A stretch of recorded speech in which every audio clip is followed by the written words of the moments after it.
Thank you very much, Katie, and it's very, very, very nice to be here. And I'm sure I'm going to be really inspired by all of you. I'm sure you know the phrase that starts like this, "I'm all right, Jack." I'm sure you've heard it a lot, but maybe you don't know the origins of that phrase. I certainly didn't.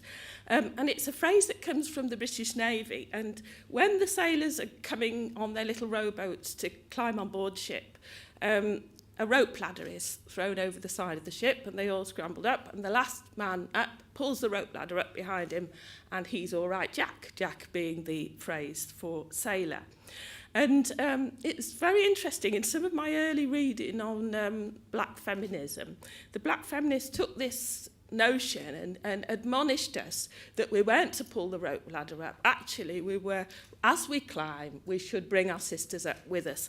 And that's been quite an inspiration to me, because if I think back over my life, it's certainly women who've put the rope ladder down for me and helped me up on my way.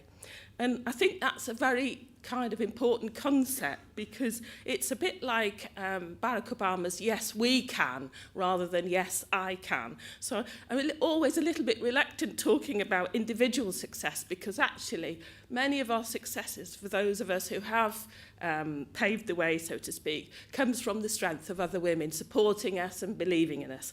And that's no more so than in my case, because I was brought up in an all-women household, my mum and 5 of us as sisters. When I was appointed as professor in 2007, I was giving an inaugural lecture, and somebody in the audience said to me, "Have you read this article? There's a distinct lack of ebony in the ivory towers," the article was called.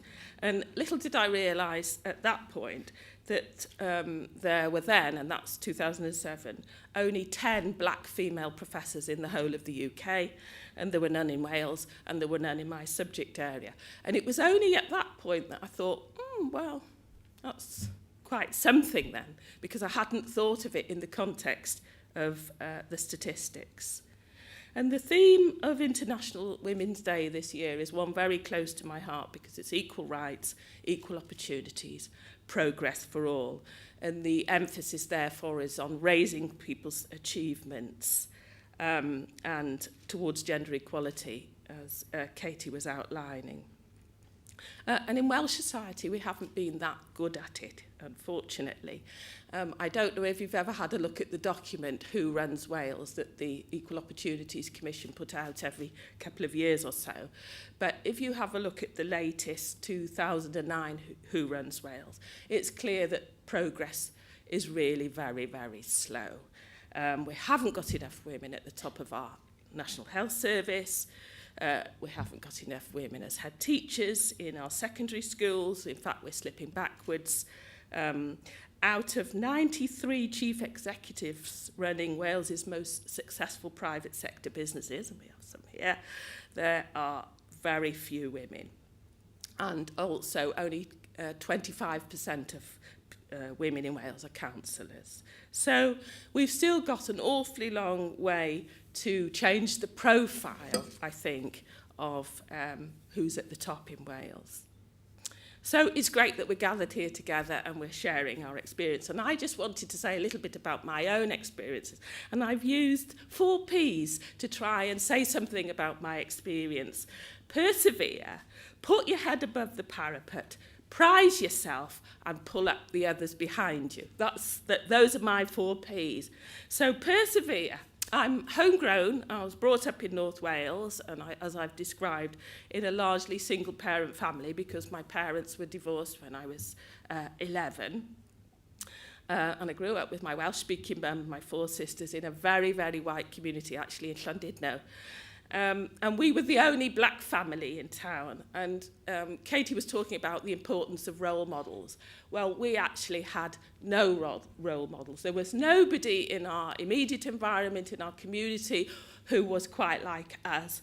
And therefore, it was a kind of sense of having to work it out as you went along, very much being something of a pioneer in that respect.